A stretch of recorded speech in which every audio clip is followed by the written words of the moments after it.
ഒക്കെ ഇഷ്ടപ്പെടുന്നവരായിരിക്കും അല്ലേ കൂടുതൽ പേരും. എനിക്കും അങ്ങനെ ആണേ. അപ്പം അങ്ങനെ ഇരിക്കെ പിൻട്രസ്റ്റിൽ കണ്ട് ഇൻട്രസ്റ്റ് ആയിട്ട് ഞാനൊരു ഡ്രോയിങ് ചെയ്യാമെന്ന് വെച്ചു. സംഭവം ഒരു ക്ലാസിക്കൽ ടച്ചുള്ളൊരു പെയിൻറ്റിംഗ് ആയിരുന്നു കേട്ടോ. വുമൻസ് ഡേയുടെ അന്ന് ഇടണമെന്ന് വിചാരിച്ചൊരു ആർട്ടായിരുന്നു കേട്ടോ അത്. ബട്ട് ടെക്നിക്കൽ പ്രോബ്ലം കാരണം കഴിഞ്ഞില്ല. എന്തായാലും വരച്ചല്ലേ, എന്നാൽ പിന്നെ ഇട്ടേക്കാന്നങ്ങ് വെച്ചു. അപ്പോൾ അതിന് വേണ്ടിയിട്ട് ഒരു ഡ്രോയിങ് ഷീറ്റ് എടുത്തിട്ടുണ്ടേ. ഫസ്റ്റായി പെൻസിൽ യൂസ് ചെയ്ത് ആ തീം അങ്ങ് വരയ്ക്കുന്നുണ്ട്. ആക്ച്വലി ഞാനൊരു അരണ്ട വെളിച്ചത്തിലിരുന്നായിരുന്നേ അത് വരച്ചത്. വരച്ചുകൊണ്ടിരുന്നപ്പോൾ തന്നെ കറണ്ട് ചതിച്ചു. ഇപ്പോൾ എന്താ കഥയല്ലേ, പ്രൊഡക്ടിവിറ്റി കുറച്ച് കൂടിപ്പോയെന്നൊരു ഡൗട്ട്. ചില ഭാഗങ്ങളെ എത്ര വരച്ചാലും എനിക്കൊരു സാറ്റിസ്ഫാക്ഷൻ കിട്ടാറില്ല. അപ്പോൾ അതുകൊണ്ട് പേപ്പർ എറേസ് ചെയ്ത് ഞാനൊരു പരുവാക്കി വെച്ചിട്ടുണ്ട്. അപ്പോൾ ക്ഷമ വേണം, സമയമെടുക്കും എന്ന് പറയുമ്പോഴാണ് കേട്ടോ ഇതിൽ ഡിസൈൻസിൻ്റെ കാര്യം. എന്തായാലും ഇറങ്ങി, ഇനിയിപ്പോൾ വരച്ച് തീർത്തിട്ട് വേറെ കാര്യമുള്ളൂ എന്ന് വെച്ച് ഞാൻ അങ്ങോട്ട് വരച്ചു. ഒന്നിലേക്ക് ഇറങ്ങിയാൽ പിന്നെ അത് കംപ്ലീറ്റ് ആക്കാതെ എനിക്കൊരു സമാധാനം കിട്ടില്ല കേട്ടോ. അപ്പോൾ അതേപോലെയാണോ നിങ്ങളും? ഇൻസ്പയർഡായ പിക്ചറിൽ കുറച്ചുകൂടെ വലിയ ഡിസൈൻസ് ആയിരുന്നു. പക്ഷെ ഞാൻ അത് വരച്ച് വന്നപ്പോൾ ചെറുതായി പോയെന്നേ. അത് മായ്ക്കാനൊന്നും നിന്നില്ല, ആ ഫ്ലോയിൽ അങ്ങ് വരച്ചു. അപ്പോൾ അത് പറഞ്ഞപ്പോഴാണ് ഓർത്തേ, ഡിസൈൻസ് കുറച്ച് ചെറുതായി പോയെന്ന് പറഞ്ഞല്ലോ. എന്തായാലും ഇത് പെൻസിൽ വെച്ച് വരച്ചതിന് ശേഷം ബ്ലാക്ക് ബോർഡർ ലൈൻ കൊടുക്കേണ്ടി വരും.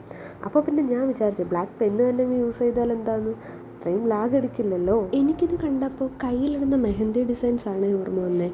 ഒരു ഗോപുരവും അതിൻ്റെ മുകളിൽ കുഞ്ഞു പൊട്ടും ഇടയിൽ രാ പോലെ ഒരു ചിഹ്നവും.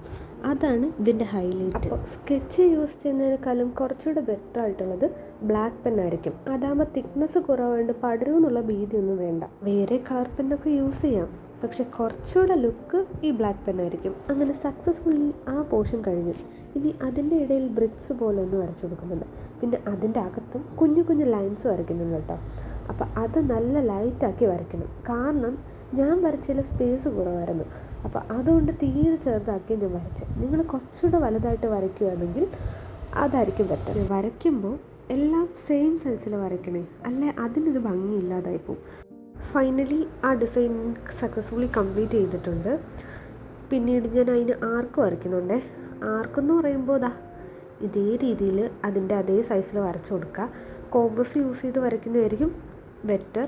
പക്ഷെ ഞാൻ കോമ്പസ് യൂസ് ചെയ്തില്ല, ഞാൻ കൈ കൊണ്ട് തന്നെയാണ് വരച്ചത്. വരച്ച് വന്നപ്പോൾ ഏറ്റവും സിമ്പിളായിട്ട് തോന്നിയൊരു സംഭവം ഈ പൂ വരച്ചപ്പോഴായിരുന്നു കേട്ടോ.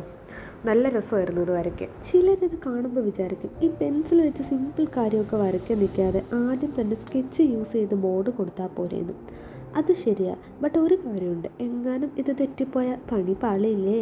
ഒരു പൂ മാത്രമല്ല കേട്ടോ വരയ്ക്കണേ, അതിന് കുറേ തണ്ടുകളും പിന്നെ 2 പൂവും വരച്ചു കൊടുക്കുന്നുണ്ട്. പൂവിൻ്റെ നടുക്ക് എന്ത് ഡിസൈൻ വേണമെങ്കിലും കൊടുക്കാം. ഞാൻ ലൈൻ ക്രോസ് ചെയ്താണ് കേട്ടോ വരച്ചു കൊടുത്തേക്കുന്നത്. അങ്ങനെ ഒരു വിധത്തിൽ താഴെ മുകളിലൊക്കെ ആയിട്ട് നിറച്ച് ഇലകൾ വരയ്ക്കുന്നുണ്ട്. ഇലകൾ വന്നപ്പോൾ പൂവിൻ്റെ മാറ്റ് കൂടി ഇല്ലേ. ഇനി ആ ഗേളിഷ് ആയിട്ടുള്ള ഫേസിൽ ബോർഡർ വരയ്ക്കുന്നുണ്ട്. അപ്പോൾ ബോർഡർ വരയ്ക്കുമ്പോൾ എപ്പോഴും ഷാർപ്പായിട്ടുള്ള നിബ് യൂസ് ചെയ്യാൻ നോക്കണേ. കട്ടി കൂടി വെളിയിലോട്ടെങ്ങാനും പോയാൽ പിന്നെ പറയണ്ടല്ലോ, ആ ഭാഗം കുളമായി കൈ കിട്ടും. അങ്ങനെ അവിടുത്തെ ബോർഡർ കംപ്ലീറ്റ് ചെയ്ത് അടുത്ത ഡിസൈനിലേക്ക് തിരിഞ്ഞു. അവിടെയും അതേപോലെ ബോർഡർ വരച്ചു കൊടുക്കുന്നുണ്ട്. സത്യം പറഞ്ഞാൽ എല്ലാം ഒരു മൈലാഞ്ചി ഡിസൈനിൻ്റെ മായം അല്ലേ. അപ്പോൾ ബോർഡറൊക്കെ കൊടുത്തുകൊണ്ടിരുന്നപ്പോഴായിരുന്നു ആലോചിച്ചത്, മെയിനായിട്ട് ഒരു സംഭവം വരച്ചിട്ടില്ല, ഐലാഷസ്. അങ്ങനെ അത് വരച്ചു. പിന്നീടാണ് നമ്മൾ വാട്ടർ കളറിൻ്റെ എൻട്രി. അപ്പോൾ കളർ ഞാൻ യൂസ് ചെയ്യുന്നത് ഫുള്ള് വാട്ടർ കളറാണ്. പിന്നെ ബ്ലാക്ക് സ്കെച്ച് പെന്നും, ഇതല്ലാതെ വേറൊന്നും യൂസ് ചെയ്തിട്ടില്ല കേട്ടോ. അങ്ങനെ ആദ്യം യെല്ലോ കളറ് താഴെ ഭാഗത്ത് ഇതേപോലെ കളർ ചെയ്ത് കൊടുക്കുന്നുണ്ട്. അപ്പോൾ വാട്ടർ കളറാണ്, പെയിൻറ്റ് ചെയ്യുമ്പോൾ കെയർഫുള്ളായിട്ട് ചെയ്യുക, പടരാൻ നല്ല ചാൻസ് ഉണ്ട്, പടർന്ന കുളമാവും, അത് ഉറപ്പാണ്. പിന്നീട് പൂവിന് ബോർഡർ കൊടുത്തു, നടുക്ക് വരച്ചു കൊടുത്തു. നടുക്ക് ഞാൻ വേറൊരു കളറും കൊടുത്തിട്ടില്ല പൂവിൻ്റെ. പിന്നീട് ഇലയ്ക്ക് ബോർഡർ കൊടുത്തു. ശേഷം ഞാൻ അതിൻ്റെ അകത്ത് ഇതേപോലെ ബ്ലാക്ക് ഫില്ല് ചെയ്ത് നോക്കുന്നുണ്ട്. അപ്പോൾ അത് ഞാൻ ഫുള്ളായിട്ടും വാട്ടർ കളറാണ്. അപ്പോൾ ഒറ്റ കോട്ട് വാട്ടർ കളർ അടിച്ചാലൊന്നും ഇതേ കറുപ്പ് കിട്ടില്ല. അപ്പോൾ എൻ്റെ കയ്യിലുള്ളൊരു വാട്ടർ കളർ ഞാൻ 2 കോട്ട് അടിച്ചപ്പോഴാണ് എനിക്ക് ഇതേ എക്സാക്റ്റ് ബ്ലാക്ക് കളർ എനിക്ക് കിട്ടിയത്. അല്ലാതുള്ള ആർട്ടിസ്റ്റുകളിലുപരി മെഹന്തി ഡിസൈനേഴ്സിന് ഈ ഡിസൈനൊക്കെ ഈസി ആയിട്ട് ക്യാച്ച് ചെയ്തെടുക്കാവുന്നതേ ഉള്ളത് ഷുവറാണ്. കാരണം ആ ഡിസൈൻസ് ആ ഒരു ഗേളിഷ് ഫേസിൽ ഒഴിച്ചാൽ ബാക്കിയെല്ലാം സെയിം പാറ്റേൺ ആയിരുന്നു കേട്ടോ. പിന്നെ പെയിൻറ്റിങ്ങിനുള്ള ബ്രഷ് എടുക്കുമ്പോൾ കുറച്ച് ഷാർപ്പായിട്ടുള്ളത് നോക്കാം. അതുപോലെ തന്നെ അതിൻ്റെ തിക്നെസ് കുറഞ്ഞ ബ്രഷ് യൂസ് ചെയ്യാൻ നോക്കാം. പിന്നീട് ആ മഴത്തുള്ളി പോലുള്ള ഡിസൈനിൽ ബ്ലാക്ക് കളർ ഫിൽ ചെയ്യുന്നതിലായിരുന്നു കേട്ടോ എൻ്റെ ഫോക്കസ്. പുറത്തൊന്നും ആക്കാതെ നിറം കൊടുത്തതിന് ശേഷം എന്തെന്നില്ലാത്തൊരു സന്തോഷമായിരുന്നു. അപ്പോൾ ഇത് മാത്രമല്ല, ഇതേപോലെ കുറേ ക്ലാസിക്കലായിട്ടുള്ള പിക്ചേഴ്സ് പിൻട്രസ്റ്റിൽ ഉണ്ടാകും. അപ്പോൾ വരയ്ക്കാനൊക്കെ ഇഷ്ടപ്പെടുന്നവരാണ് അതൊക്കെ ഒന്ന് ഓട്ടിച്ച് നോക്കിയാൽ മതി. അതൊക്കെ മനസ്സിൽ പതിയുമ്പോൾ നമുക്ക് തന്നെ ഏകദേശം ഒരു ഐഡിയ കിട്ടും. പിന്നെ വരയ്ക്കാൻ അറിയില്ല എന്ന് പറഞ്ഞ് മാറി നിൽക്കാതെ വരച്ച് നോക്കൂ. പ്രാക്ടീസ് മേക്സ് പെർഫെക്റ്റ് എന്നല്ലേ. അപ്പോൾ എപ്പോഴെങ്കിലും ഓക്കെ ആവാതിരിക്കില്ല. അപ്പോൾ ഇത്രയും മോട്ടിവേഷനൊക്കെ തരുമ്പോൾ നിങ്ങൾ വിചാരിക്കും, ഹോ ഞാൻ ഭയങ്കര മറപ്പായിരിക്കുമെന്ന്. ഏയ് അങ്ങനെയൊന്നും ഇല്ലെന്നേ. ഇതൊക്കെ പറയുമ്പോൾ എനിക്കും വരയ്ക്കാനുള്ളൊരു പ്രചോദനമാണല്ലോ. ചുരുക്കി പറഞ്ഞ് സെൽഫ് മോട്ടിവേഷൻ അത് തന്നെ. നമ്മുടെ വിഷയത്തിൽ നിന്ന് നൈസായിട്ട് തെന്നി മാറുന്നു എന്നൊരു ഡൗട്ട്. അപ്പോൾ നമുക്ക് നമ്മുടെ പൂവിലേക്ക് പോവാം. അപ്പോൾ ഞാൻ ആ പൂവിന് ഓറഞ്ച് കളർ അടിച്ചു കൊടുക്കുന്നുണ്ട് കേട്ടോ. അപ്പോൾ ഓറഞ്ച് കളർ അടിച്ചപ്പോൾ എന്താ ഒരു എടുപ്പല്ലേ, നല്ല റെഡിഷ് ഓറഞ്ച് ആയിരുന്നു കേട്ടോ അത്. പിന്നീട് ഞാൻ അതിന് യെല്ലോ കൊടുത്ത് ഒരെണ്ണത്തിന് ഓറഞ്ചും യെല്ലോയും കൂടെ മിക്സ് ചെയ്ത് കൊടുത്തിട്ടുണ്ട്. എല്ലാം കൂടെ ഞാൻ വാരി വലിച്ച് കാണിച്ചിട്ടില്ല കേട്ടോ. ഇതിലേക്ക് ഞാൻ അധികം ഡാർക്കും അല്ല അധികം ലൈറ്റും അല്ലാത്തൊരു കളറാണ് അടിച്ചേക്കുന്നത്. അതായത് രണ്ടിൻ്റെ മീഡിയം നിൽക്കുന്നൊരു ഗ്രീൻ കളർ.